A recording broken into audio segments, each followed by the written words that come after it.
A big plot twist happened in chapter 263. Sukuna managed to completely destroy Todo's vibra slab.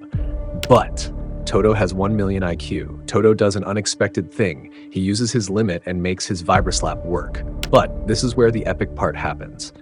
After Todo successfully uses his vibra slab for the last time, suddenly kurusu hana unexpectedly appears on the battlefield. Did kurusu hana successfully use the Jacob's ladder technique? And will this be the end for the King of Curses, ryomen Sukuna? In the previous episode, the King of Curses was caught off guard thanks to the witch's strategy. Unexpectedly, Yuta managed to bring the Inumaki technique into his domain and stop Sukuna's movement. While Sukuna was too focused on Yuta's limitless technique, that's when he didn't expect the presence of a recording device. And because of that, Sukuna's position is under threat. Will Yuta's hollow purple technique succeed in attacking Sukuna's body? Or vice versa? But if anyone asks why this recording device was not used before, the answer lies in Sukuna's condition and the availability of the blue technique. Because of a blue technique, Yuta could pull the device from a blind spot instead of throwing it. So if this tool was used in the previous battle, like outside the domain, Sukuna could have cut it down immediately. Especially in a state where Sukuna was still in his prime, he would clearly be a more difficult target for Inumaki. Even the technique might not work. In this latest chapter, we will also see the results of Yuta and Inumaki's cooperation. We will also witness the witch's advanced strategy to free Megumi. We will be further emphasized that the witches have a multi-layered strategy. Ladies and gentlemen, this is the full explanation of Jujutsu Kaisen, chapter 63. The chapter begins with the destruction of Yuta and Sukuna's domain. So after Yuta released Hollow Purple, his shot not only hit Sukuna, but also their domain barrier. As a result, Yuta's plan to attack Sukuna's brain through Unlimited Void, as well as Sukuna's plan to reuse the fire furnace, had failed, because in the current position, both Sukuna and Yuta entered a state where they had difficulty using the curse technique. Despite being hit by the Hollow Purple shot, Sukuna seemed to have only suffered minor injuries. Possibly, this was because the purple output released by Yuta was still not maximized, but Sukuna praised Yuta for being able to release Hollow Purple despite not being familiar with the technique, especially the fact that he was also able to destroy Sukuna's domain barrier. After the domain battle ended, Yuji and Todo immediately joined Yuta and prepared to attack Sukuna. Todo also said that Yuta didn't need to ignore his two colleagues. What is meant is that after his technique returns, Yuta must be able to keep releasing his purple attack on Sukuna, even though Yuji and Todo are nearby. This was because Todo was confident that he could get both of them to dodge in time Boogie Woogie. Although the situation was unfavorable, it was not only experienced by Sukuna. Because once entering the post-domain state, Yuta's copy technique also entered the cooldown phase. As a result, the brain-switching technique copied from Kenjaku was immediately forced to pause. But unfortunately, that's when Yuta immediately fell. And in a state where he could only maintain his consciousness, Yuta lamented his mistake. So originally, Yuta thought that after his domain was finished, the technique that would temporarily stop was the limitless technique. Therefore, after seeing that Rika was not in his new body, Yuta thought that the brain-switching technique was no longer his, but was in his old body. So Yuta also assumed that he would be able to continue controlling Gojo's body. Moreover, the condition where the brain-switching technique stops functioning after the domain has never happened to Kenjaku. From this, Yuta thought that Kenjaku was using a trick to outsmart him. It's just that the information about that method was not obtained by Yuta when copying Kenjaku's technique. But in the midst of this helpless condition, Yuta still did not give up. He intends to at least maintain his barrier in order to help Yuji and Todo. Meanwhile, seeing Yuta fall, Todo realized that he had reached his limit. And while Todo's attention was drawn to Yuta, Sukuna didn't waste the opportunity. Because as the King of Curses, Sukuna never wastes an opportunity to attack his opponent. Finally, a black flash punch was unleashed that landed hard on Todo's body, breaking his vibra-slap bat. Although it was a deadly attack, it did not stop Todo. Because even though the vibra-slap beater was broken, he still managed to use the Boogie Woogie by hitting it to his head. Todo was able to move Yuji behind Sukuna. As a result, a punch from Yuji managed to land on the face of the King of Curses. With blood coming out of his mouth, Todo was still determined to continue fighting. He realized that he had come late to this war. Todo does not stop hogging the spotlight for as long as possible, and because of Yuta's efforts, a very favorable situation for Todo had been created. So even though his domain had been broken, the magnitude of Yuta's curse energy was able to maintain the barrier fragments. As this shard continued to float in the battlefield, it also made it an effective location exchange target. So as long as the shard continued to float in the air, the perfect stage for Boogie Woogie to become invincible was created.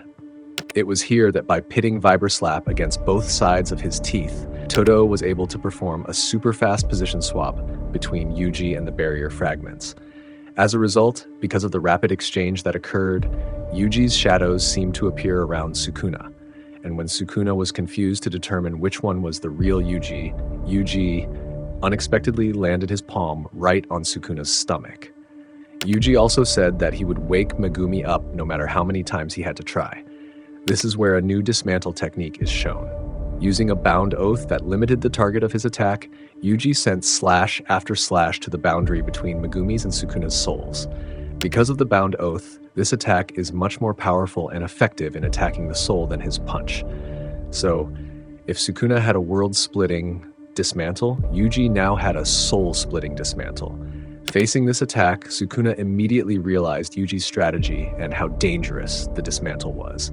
Sukuna felt that if he continued to be slashed with that attack, he would lose control of Megumi's body. And sure enough, Sukuna was made to spit out his fingers, which in the end, he had to be forced to swallow back. Realizing how dangerous Yuji was at the moment, Sukuna immediately moved away and tried to keep his distance. Even though Yuji had released a cut to the wall that Sukuna was standing on, the King of Curses was able to avoid his punch, so he sent a counterpunch. Because even though it has been made weak, Sukuna's physical strength is still a frightening weapon. From here, Sukuna is confident that as long as he can avoid Yuji's slash, he will be able to stay safe. Meanwhile, Todo had also almost reached his limit. Now that he had to rely on the damaged Vibra Slap, his endurance was on the line. So there was a risk that his Vibra Slap would no longer be considered a left hand, and his technique would stop working. Realizing this, Todo decided to make one last exchange. That was when Todo shook and rang his Vibra Slap into the air. But while Sukuna was alert, the exchange of places did not happen. Sukuna immediately smiled because he thought that Todo's technique had stopped working. But at that moment, Todo shook the Vibra Slap so hard that it snapped off. But in this last attempt, the sound of the Vibra Slap managed to activate the Boogie Woogie. That's when the target of the final exchange arrived. And that figure turned out to be Kurusu Hana, or the angel. So thanks to a bound vow, the radius of Todo's Boogie Woogie technique had expanded considerably. As a result, with his last exchange, Hana, who was previously absent from the location, was brought in without being detected by Sukuna. Hana, who had arrived above Sukuna, prepared to blow her horn. But before that, we get a flashback about the origin of this plan. Previously, the angel had told Yuta that Hana was in no condition to fight, because after falling into Sukuna's trap, her right hand was torn off. So, at that time, they thought that freeing Gojo would be Hana's last task. Even so, Hana still wondered what Megumi's fate would be. So in Hana, she might still want to do something to save him. And that's where Hana's chance came again. So, Yuta told Hana and the angel that Yuta still needed their power, but Yuta promised to create a situation where Hana could help free Megumi without fighting.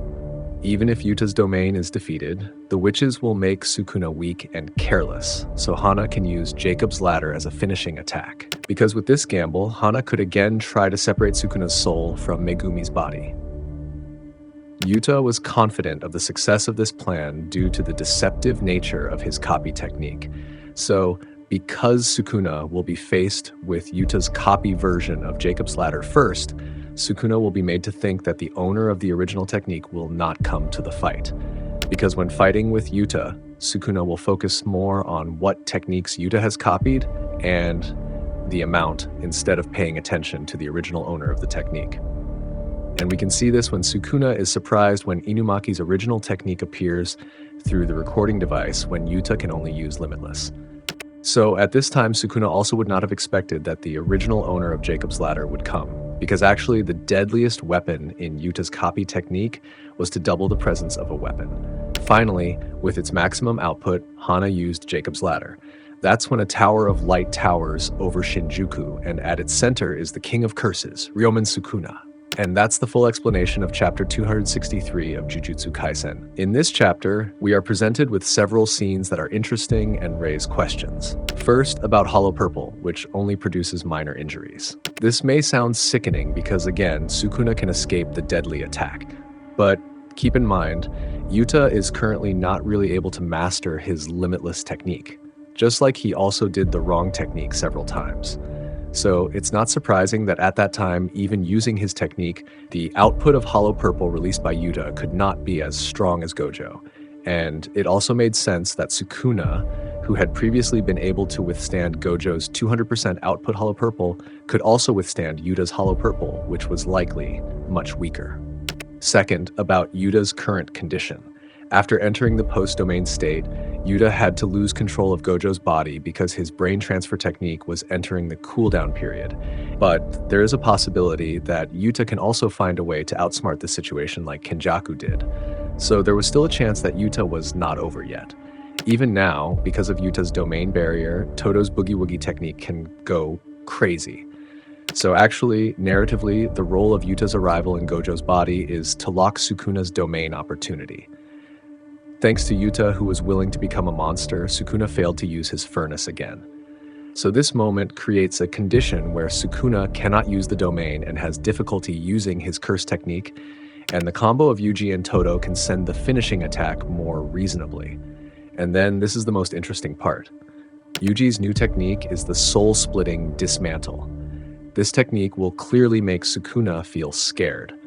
But unfortunately, currently Todo has lost Yuji's perfect vibra slap. So the key right now is to make Sukuna as weak as possible so that his physique can no longer dodge Yuji's attacks quickly. And at the end of this chapter, Kurusu Hana's attack can be a deadly weapon. Previously, when Yuta used Jacob's Ladder, Yuta hit Sukuna with a soul-splitting fist. However, it was Megumi who refused to get up and their plan went awry. So this time, a similar scenario might happen. After being hit by Jacob's Ladder, Yuji might also send his soul-splitting slash at Sukuna. And with that more lethal technique, the results would clearly be more promising. A similar scene where Sukuna is forced to spit out his fingers could happen again, but this time, we hope Megumi has a different answer. As always, the worst could still happen. Either Sukuna can avoid Jacob's Ladder, or Megumi, who again refuses to wake up. So get ready to be given a plot twist from Gege Akutami. And from this full explanation, what do you think? Will the Kurusu Hana technique work? By the way, 1 like and subscribe is the same as a Sukuna's finger, so please give that finger to me. I'm Nime. See you in the next episode. Bye-bye.